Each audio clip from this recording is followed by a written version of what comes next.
Hello, and welcome to the Empowered Resilient Woman, a podcast that supports all women on the journey to becoming their most resilient self in life and in business. I'm your host, Kimberly Smith.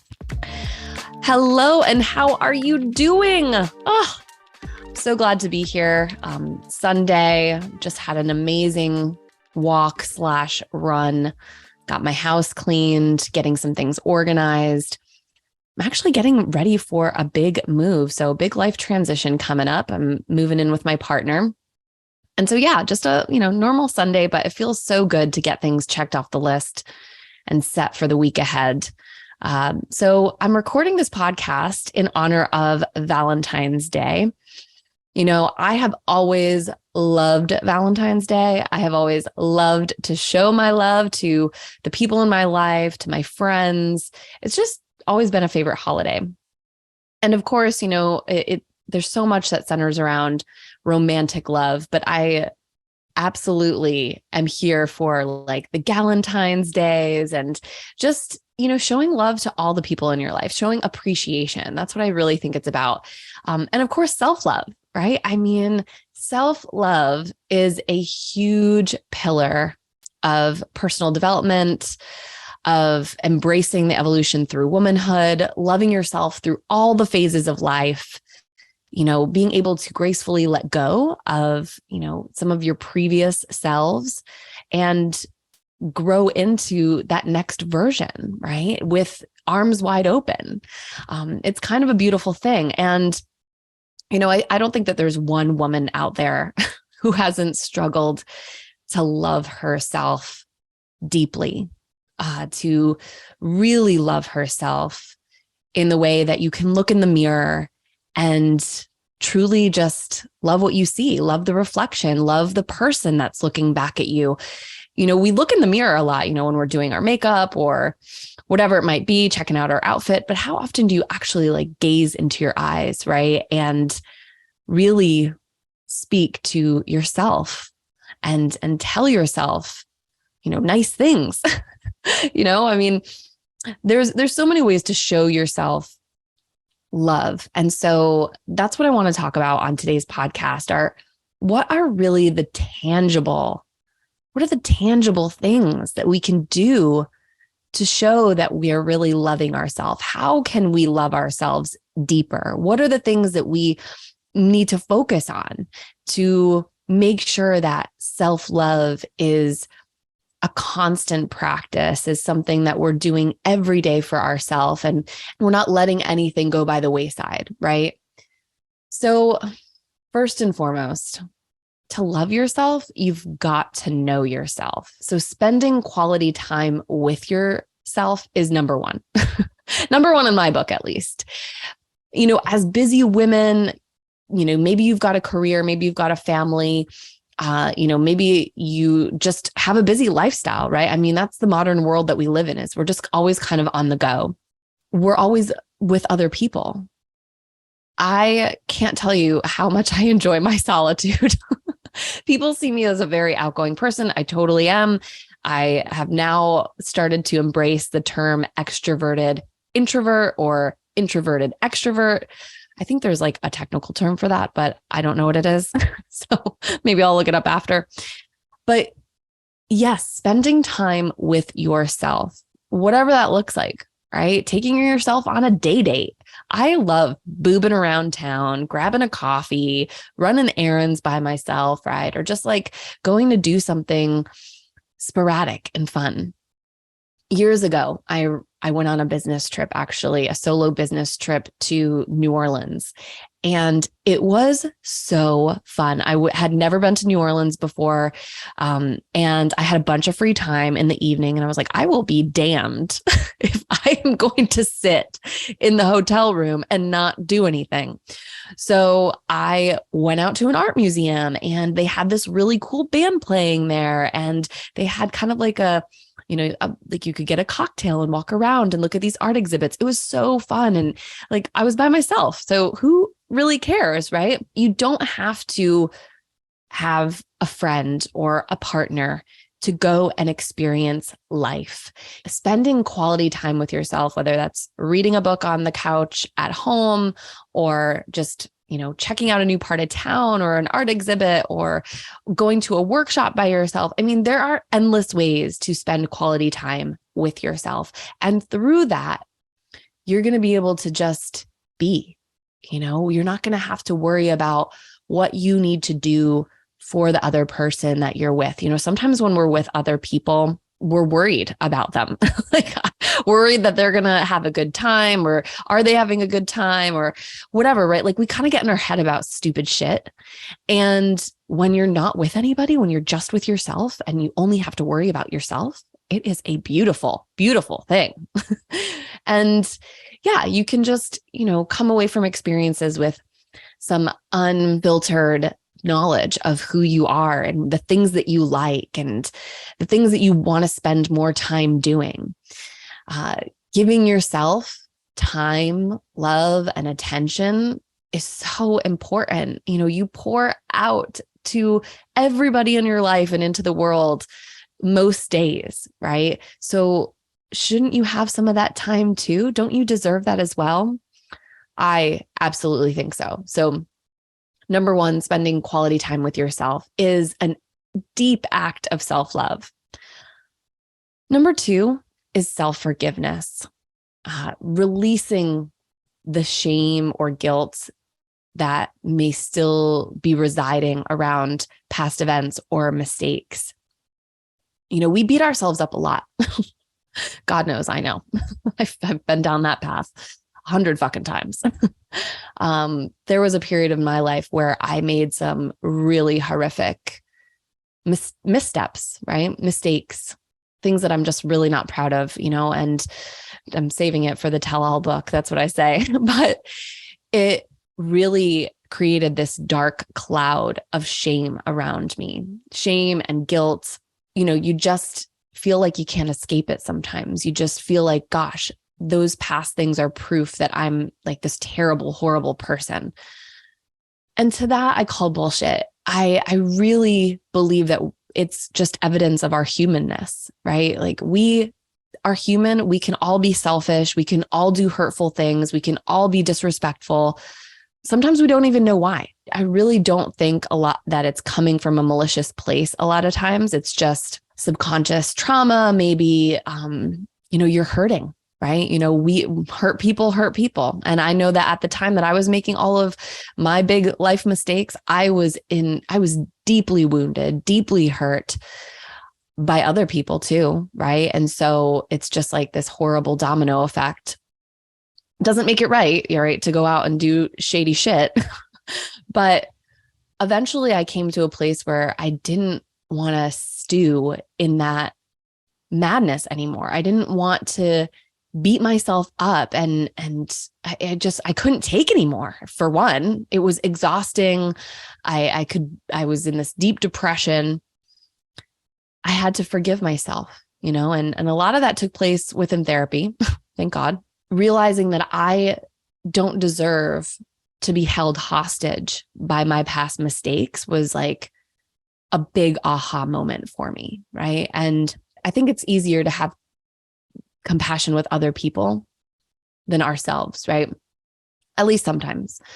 Finding ways to release and forgive, maybe breaking it down and going into why you feel like you did those things. What were the factors? There's always so many factors happening, right? It's not solely because we're an asshole and we did something that was messed up to somebody. It's not that simple. There's always a lot of competing factors going on, a lot of circumstances. And so sometimes just even journaling that out, like brain dumping it out, you can see, yeah, there were a lot of crazy things at play at that time in my life. And you can choose to have compassion for your past self. You can choose to remember that, we are all a work in progress and we are all going to fumble. It just makes us human, right? So self-forgiveness, releasing that shame and guilt around any past events or mistakes is a huge piece of self-love, realizing and just choosing not to beat yourself up anymore, right? Choosing to be kind to yourself. And that kind of leads me to number 3, which is nurturing your inner best friend. I had a horrible inner critic for decades. And I just can't even fathom living that way any longer. That is something huge that I work on with my clients as well, because we, as women, or as just as people, I think, we're taught that we're never enough. We're always striving for this perfectionist place, this, impossible place of perfection in every area of our life. Like, we don't cut ourselves any fucking slack. Like, what is that about? It's crazy. And before you know it, like, your mind just gets away from you. When you're starting to practice awareness for your thoughts, it's amazing how many times you catch yourself in judgment of yourself. Like, just saying simple things like, oh man, God, Kimberly, that was so fucking stupid, right? Like, how could you say that? How could you do that, right? Ruminating over past events, tearing up my appearance or your appearance, right? When you look in the mirror, it's like, gosh, it has been a journey to change that inner critic inside my brain, to tame the inner mean girl, to actually win her over, right? Like, it's almost like it has taken a while to just kind of win over that suspicious woman who was living in my brain for so many years. Like, can you do it? Are you really this? Are you really going to follow through with things? Any little mistake, any little misstep, she was always there to like rub it in like salt in an open wound. And it just created this horrible tension, right? In my psyche, and again, exhausting, right? Shifting that, right? It starts with awareness. 100% starts with awareness. To start catching yourself, to being aware of how you're talking to yourself. And like, this is not new. I know that like, this is not something that you probably haven't heard before. This is a lifelong practice. I've come so far with this, and yet still there's probably more work to do, right? So nurturing that inner best friend, letting the dialogue shift to be more kind and compassionate and soothing, when there's something that doesn't go your way, when maybe something that you worked on didn't turn out the way that you had hoped, can you just shrug your shoulders and just be like, oh, well, I guess I'll try again tomorrow. There's so many little tricks to tricking your brain.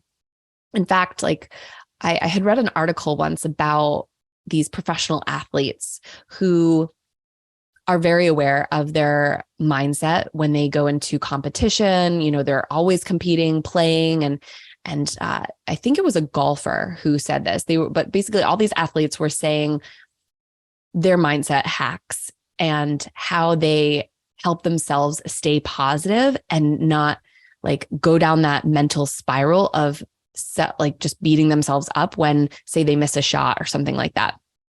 And I think it was this golfer who said that whenever he like shanks a shot, right, like where it just like completely goes to shit and or just like not up to his standards, he says to himself, oh, that's weird.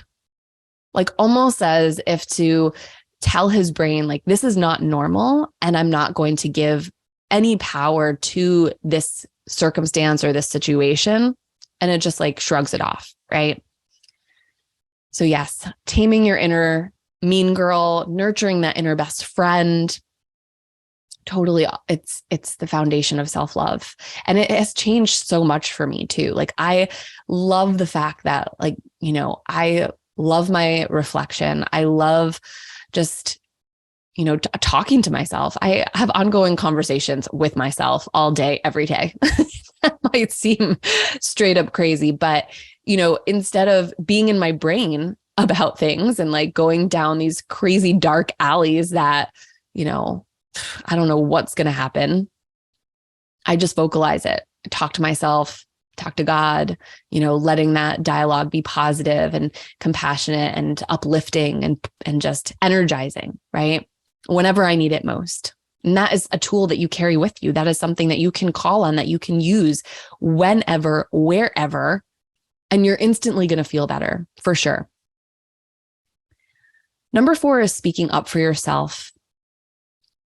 How many times do we quiet ourselves? How many times do we not say what's on our mind, where we don't voice our opinion, where we don't share our honest feelings about situations in our life or, at work or whatever, right? Especially when something doesn't seem right or fair. This is where I think all of us can step up to the plate a little bit more, right?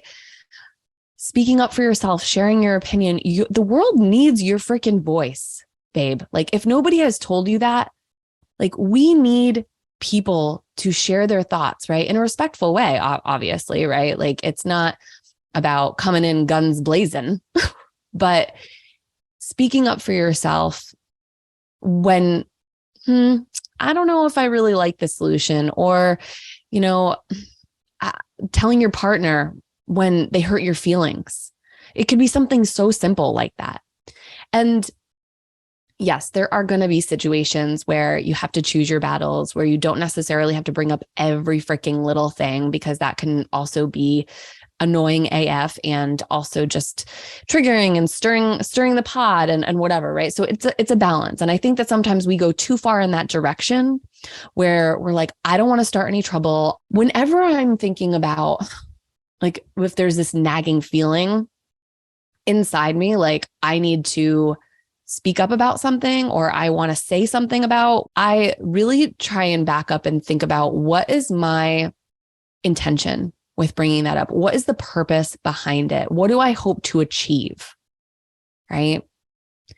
And if it's something in regards to keeping the peace, like sometimes we think we're keeping the peace by not speaking up.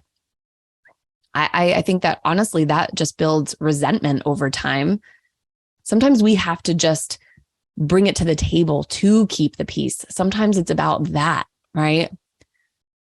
So why are you bringing it up? Is it about keeping the peace? Is it about, connecting deeper with your partner, being more vulnerable with them, being more vulnerable with somebody at work, or whatever it might be? Is that purpose something that's ultimately going to or could bring something positive, right?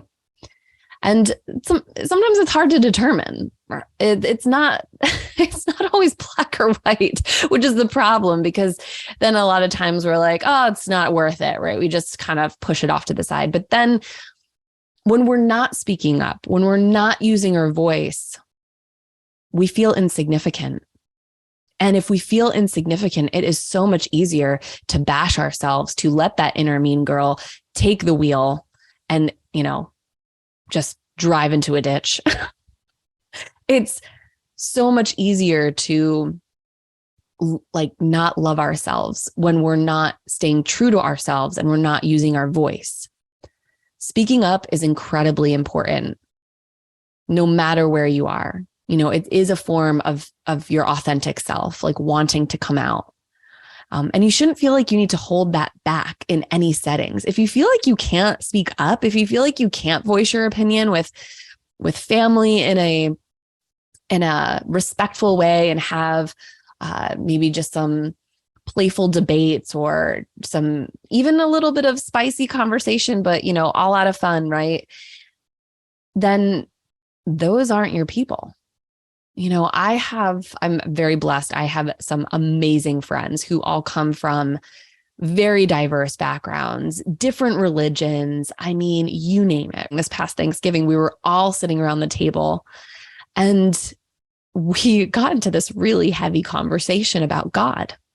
So we've got mostly Muslim people at the table, and then myself, who was raised Christian, and we all have different opinions and different views, because we were raised differently.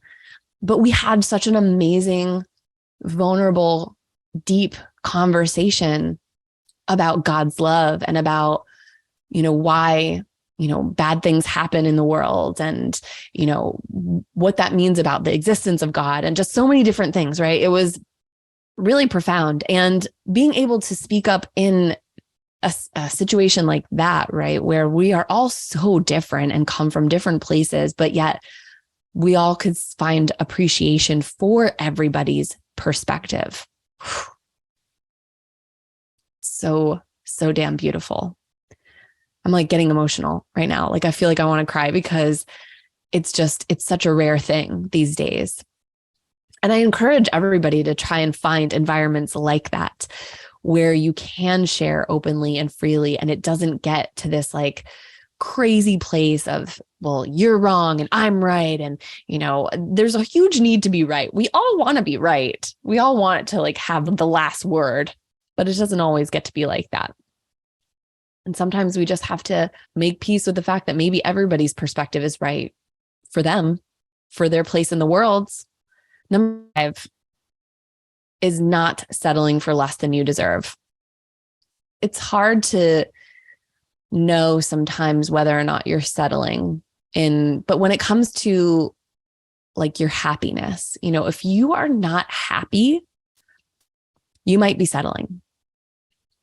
And not just like, we're not going to be happy every day. What I mean is, if you are generally unhappy, say with your career or with your work, your job, where you go every day, maybe you love the people, but like the job just sucks, right? The dynamics, there's so much red tape, whatever it is. It's time to move on. You're settling, right? Maybe it's a relationship. I was not happy for years in my marriage for so many years. And I probably could have been happier if I had spoken up. I mean, I did it and for a while. And then, when you're not heard, you stop speaking up because you're like, what's the fucking point? Whether, relationships that if it's not working, if it's not bringing you joy, if you feel like it's a struggle, if you feel like you've tried everything, yeah, maybe you just need to move on. You could also settle with your health too.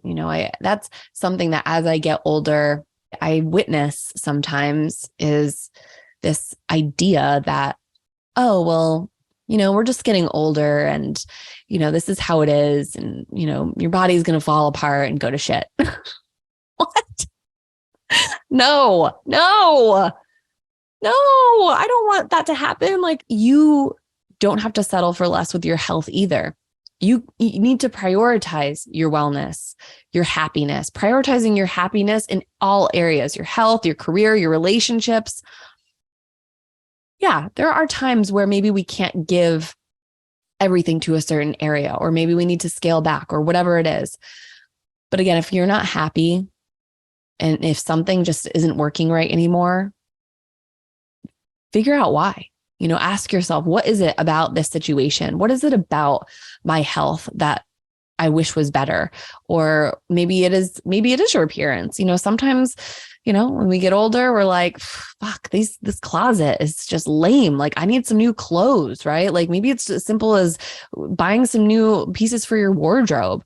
It could be a really small fix, right? If you're not happy, you could be settling, but maybe there's something that you can do to shift it and to reignite some energy in that area. So don't settle for less than you deserve. You deserve happiness in all areas of your life. I truly think that we can have it all without sacrificing our freaking sanity, right? I think that's just a load of shit that people tell you, is that you can't have it all. Well, why not? Right? It's kind of like that whole thing like, oh, you can't have your cake and eat it too. Well, what good is cake that you can't eat? What am I going to hand you a slice of cake and tell you can't fucking eat it? Come on. Number 6, self-love strategy. That's what we're calling these things, I guess, is taking action on your goals, showing up for yourself, doing things for yourself, for your own satisfaction. Because goddamn, I know you do things, so many things for other people every day, all day, most likely. You taking action on your goals is you showing up for yourself. Maybe it means that you are going on a walk, right? You've got health goals, and you know what? I'm going to knock off number 1 here and spend some quality time with myself by working on my health goal and making sure I get my movement in for the day. Right? So you can kind of kill multiple birds with one stone. It just sounds morbid, but do things for your own satisfaction. You don't have to have anybody's permission to work on your goals. Now, if you have a partner, you might have to be a little bit more strategic, right? If you've got kids and a partner and kind of communicating about schedules and when things are going to happen, but it's possible, right? You just have to speak up. Don't you just love how these are all overlapping? I do. Taking action on your goals helps build confidence because then you trust yourself. It's so easy to talk shit about yourself when you're not taking the actions that are in line with what you say you want for yourself. And that's where we experience distrust with ourselves and we start to become skeptical of who we really are and what we really stand for and the values that we say we have because we're not embodying them and we're not living them and there's no freaking proof. So, I mean, show up for yourself. If you're going to show up for everybody else in your damn life, you deserve to show up for yourself too. You deserve to reserve some time on the calendar just for you.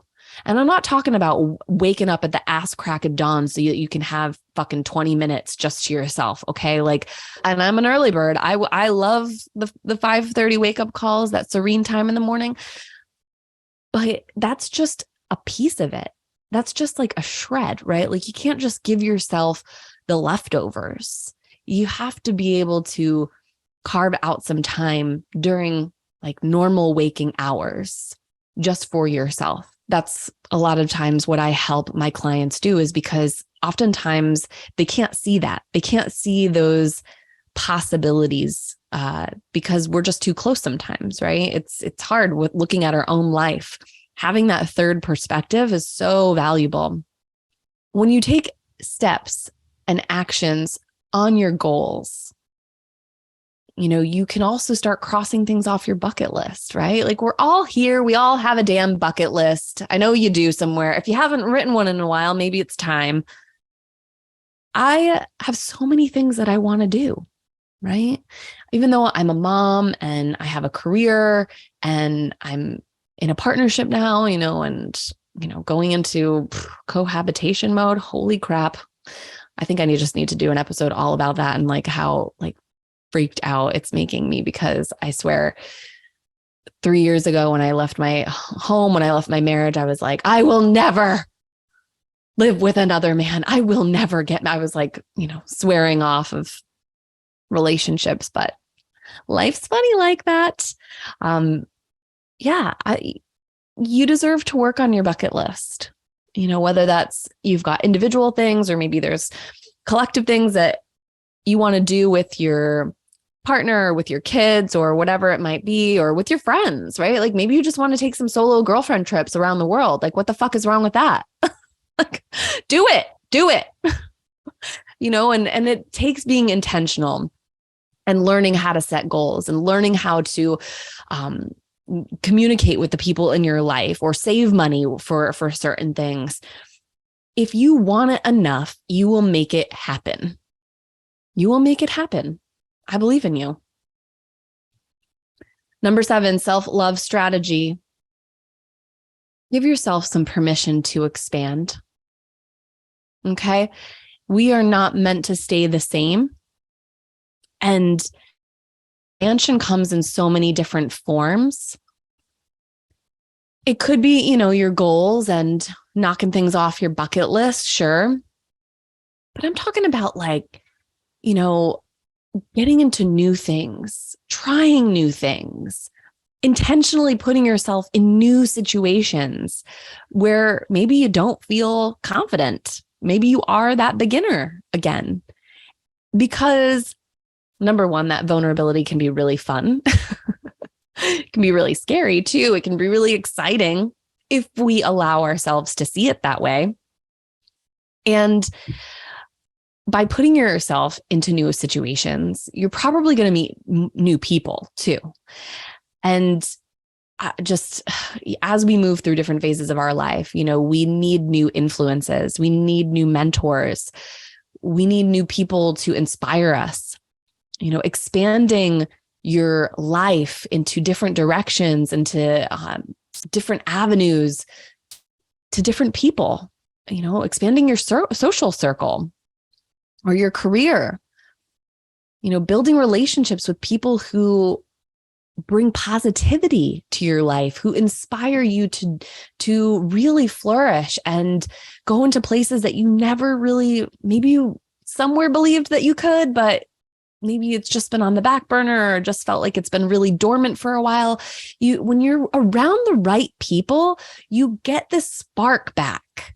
You get this, you feel freaking excited about life and you feel so connected and so happy. And that is just this joy that isn't so fleeting, right? The moments of acquiring a goal, and I love it, right? But it's fleeting, but when you are expansive in your relationships, in the activities and the things that you do in your life, in the way that you live in and embody what you stand for, it really brings a lot of joy. And then you are able to look in the mirror and be proud of just not the, goals that you're checking off or the things that you're crossing off on your to-do list every day, but you're just kind of in awe of like the amazing, miraculous human being that you are. It's so incredible to feel that way about yourself. Number 8 is knowing your limits. We are not superhuman. And over and over and over again, oh gosh, and this is like a freaking lesson for me too, right? Is to know my limits. I've definitely been trying to know my limits over the last month and a half, really, just starting this new year, starting this podcast, having clients. And for those of you who don't know, I took a job. Yeah. Allowing myself to expand in different directions. I wanted to take some pressure off of myself in my business. I'm really at a pivotal point. I knew that I also was, moving in with my partner. So man, there's just a lot going on. And I've really had to know my limits and scale back, right? And be very intentional about not overscheduling myself, knowing when to take a step back and to say no or to decline or to just reality check myself and be like, what do I need to do right now in order to make that happen? Or how can I shift my schedule around? When we don't know our limits, when we just keep piling things on and never reeling things back, and you might not even think that you're overscheduling yourself, but you might be, right? Like we're so used to juggling a million things. We're so used to just having just a very nonstop go, frantic schedule that anything else seems like we're not doing enough. So we just, we might rest for like a morning and like on a Saturday morning. And then the next day we're off. Right. And it's like, oh my gosh, like allow yourself more than that. Have more rest, have more downtime, simplify things, streamline things, outsource things, delegate. Like there are so many ways to get things off your plate. A favorite exercise of mine is just like to look at my weekly schedule and like cross off one thing that I'm like, that's bullshit. It doesn't need to be done, right? Like it might be something stupid like giving the dogs a bath, right? Like, yeah, it needs to get done and it'll get done, but does it need to get done this week when maybe I have a cajillion other things going on? No, right? What can you look at? Can you look at your schedule every day, every week, and just call bullshit on one of the things that you like write down? Because maybe it's one of the things that you write down because you just like crossing things off your list. Yeah, I know your cards. I'm like that too, right? It's a form of self-sabotage when we overstack our schedule, when we have too much on our plate constantly, I mean, we're just going to get run down. We're going to get burnt out. We're going to get sick a lot. If you're constantly getting colds, if you're not sleeping well, like I would be curious to know how much you have on your schedule and if you can scale back. That's probably a good step to take.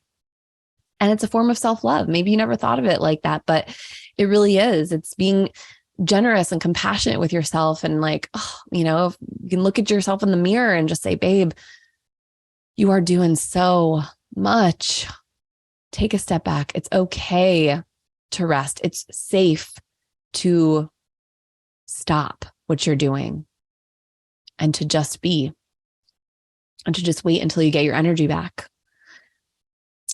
Number 9, it's a good one.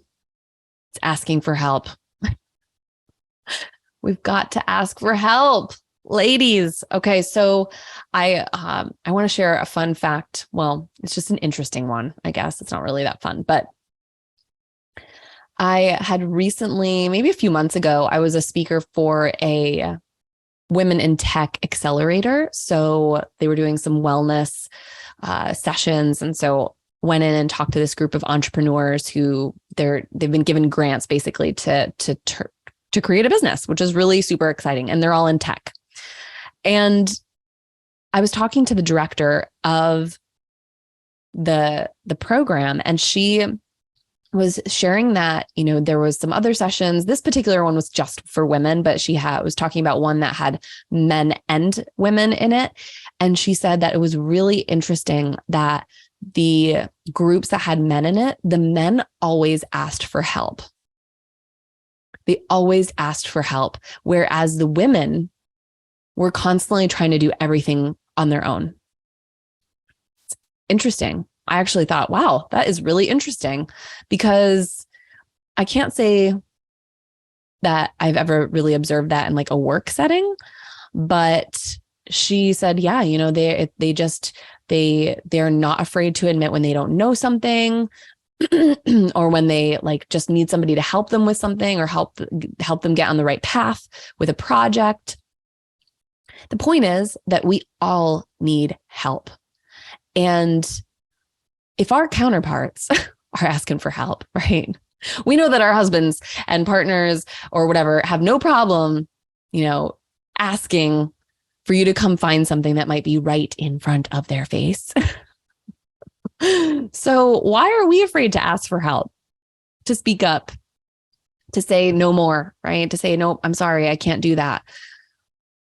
Or just help us get back on track. That has been one of the best ways that I have loved myself, gosh, over these last 6-7 years, is realizing when I just don't want to do something, don't need to do something. Maybe somebody else is better suited to do it. You know, luckily I've had a really great community of entrepreneurs and friends, and gosh, it's such a relief, you know, and I've read somewhere that, you know, when we don't ask for help, we're actually depriving other people of the joy of giving. And that makes so much sense, because I love people and you probably love to help people, and it's a two-way street all the time. So don't be afraid to ask for help. It's a sign of self-love. I'm going to run through these again. So that's it for these self-love strategies. What is self-love? What are the tangible evidences, or what is tangible evidence that you are loving yourself deeply, or the things that you can do to love yourself more deeply? Number 1, spend quality time with yourself any chance you get. 2, forgive yourself for any past mistakes or past events that didn't go well, anything like that. Let it go. Forgive yourself. You're only human. Move on. Number 3, nurture your inner best friend. Tame that inner mean girl, win her over, do whatever you have to do so that you can look in the mirror and be proud of the reflection of that person that you are today, even the person that you were years ago that maybe did some fucked up stuff. Like, be proud of her because you made it this far, because you're not her anymore, because you chose to evolve instead of repeat the same things. Be proud of her, right? Change that inner dialogue. Number 4, speak up for yourself and others. When you see things that aren't right, when you see something or you feel like that nudge to just say what's on your mind, do it in a loving and respectful way. The world needs your voice. It needs all of our voices. So don't be afraid. Number 5, don't settle for less than you deserve with your health, with your career, with your relationships. Prioritize your happiness always. Number 6, take action on your goals. Show up for yourself. When you take action, you build confidence, not the other way around. You don't have to be confident to start that thing.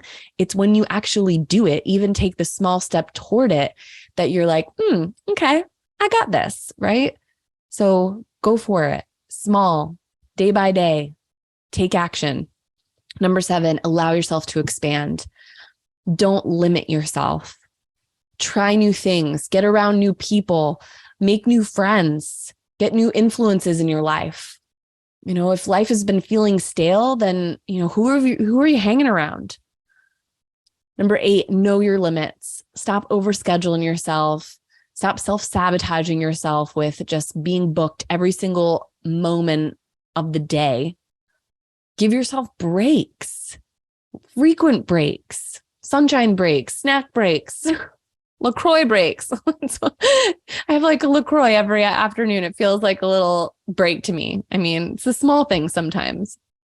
And number 9, ask for help whenever you need it. Don't feel silly. Ask the people in your life. They're going to love it. They're going to feel so joyful and grateful that you thought of them. And it probably will bring you even closer if you ask for help with that thing that you're worried about or don't know how to do or whatever it is, right? So thank you. Thank you for being here. Thanks for listening to the podcast. I'm having so much fun. I hope you are too.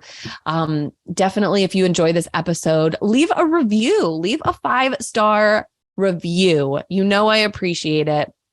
Take a screenshot, share it on social media, tag me at kimberly.brook.smith. I will always say thank you because it is so, so helpful. And it just helps get this to other listeners, especially when you leave a review. Send it to a friend. They might really need to hear these words right here on Valentine's Day. And just thinking about self-love and everything. I hope that you are loving yourself deeply every single day. Thank you for listening. Keep shining, and I will chat with you soon.